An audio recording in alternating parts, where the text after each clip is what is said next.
Good morning, students. Today we will start with the chapter 2 financial statement from complete records with adjustment. As we have already done financial statement part 1 regarding preparation of trading account, profit and loss and balance sheet, today we are going to do about the adjustments.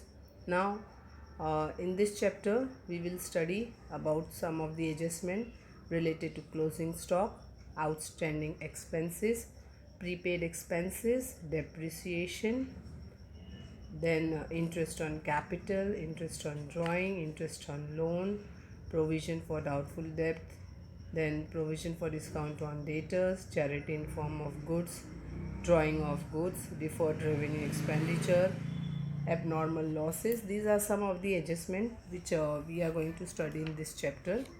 Now let us understand why there is a need of adjustment while preparing final account.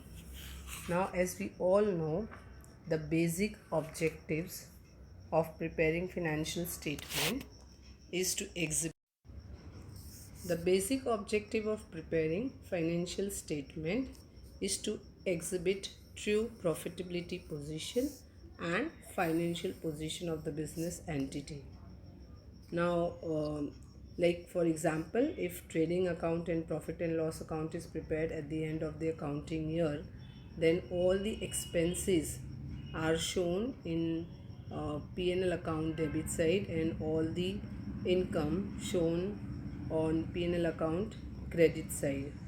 So today we will study some of the adjustment regarding the same, like rationale of making adjustment, revenue recognition principle. So which principles are followed while carrying out these adjustment? All the revenue should be recognized in respect of period in which the sale is deemed to have been taken place. And the second is matching principle. In matching principle, it's like if for 12 months income must be matched with the corresponding expenditure. Okay, so if in a particular year expenditure is given for 11 months, so 1 month expenditure will be added to make it for 12 months.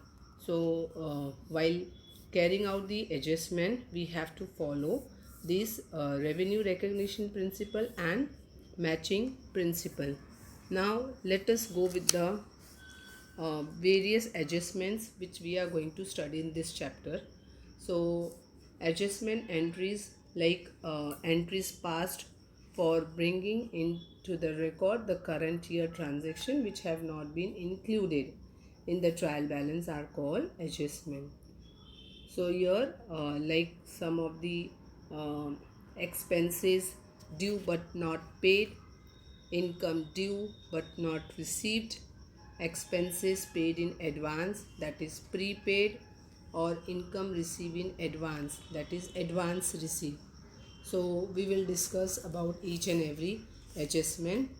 Now some of the important adjustment are already been listed, and as I've already told you before, that is closing stock, outstanding expenses, prepaid expenses, depreciation. So we will do one by one. Now let us start with the first one, that is closing.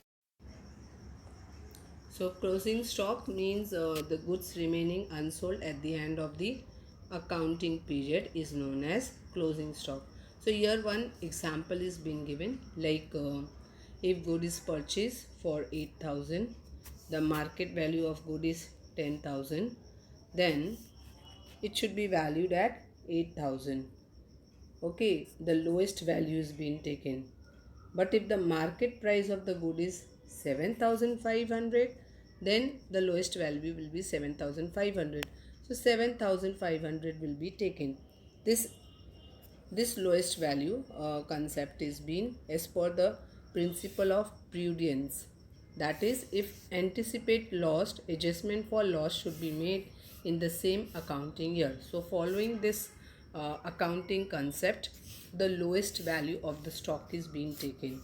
Now the adjustment entry for closing stock is closing stock account debit to trading account. And if we go to the accounting treatment, like uh, in the trading account, this closing stock will be shown on the credit side. Now, as all of you know, when we prepare the trading account, let us take in a T form. Okay, so this closing stock will be shown on the credit side, like by closing stock. You will write on the credit side of trading account closing stock, and the other effect will be shown in the balance sheet. Okay, as all the adjustment entry will have to effect credit and debit effect. So by writing here on the trading account credit side, it is a credit effect, and then we will show the second effect on the balance sheet, that is on asset side closing stock. So the next one I will write down on the asset side. So let us understand the effect of closing stock, how we are going to show in the trading account and balance sheet. So on the trading account, this closing stock will be shown on credit side by closing stock, the lowest value. Okay, writing down the amount in the amount column. This is particular column, and this is your amount column. So this closing stock will be shown on the credit side of trading account. So by writing here, this you have shown as a credit effect. Okay, then second one will be, that is balance sheet. On the balance sheet, uh, this is liabilities and this is asset. So on the asset side, closing stock, like the first item will be fixed assets, then investment, then here we can write down the closing stock. So this is how you have to do the effect of closing stock if it is given in the adjustment. And after like trial balance, below the trial balance the adjustment will be mentioned. So if the adjustment is related to the closing stock, this is how you have to show uh, on the trading account credit side and the balance sheet asset side. Okay, so this is how the debit and credit effect of the adjustment will be shown. Now moving on to the next one. The next one, okay, the next adjustment is related to outstanding expenses. Okay, so outstanding expenses. So let us take one example like rent. So if in the trial balance the value of rent is given in the trial balance, value of rent is already given to you, and you can take any example of, it's like I've taken rent, it can be salary also, it can be wages also. So taking any one example, so here I am taking as rent is outstanding. Okay, so if the rent value is given in the trial balance and adjustment entry is given below, as you can see here the example is already been there.